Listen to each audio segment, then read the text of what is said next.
حق رو زیر پا نذار، خودتو زیر پا بذار. اگر دیدی که منافع تو در این است که حق رو زیر پا بذاری، منافع خودتو زیر پا بذار. انسان چرا دروغ میگه؟ به خاطر اینکه منافعی داره.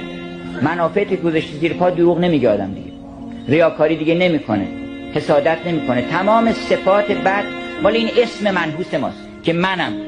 این اسم رو اگر خط کشیدی و محو کردی، آنچنان که نشان عشق اینه.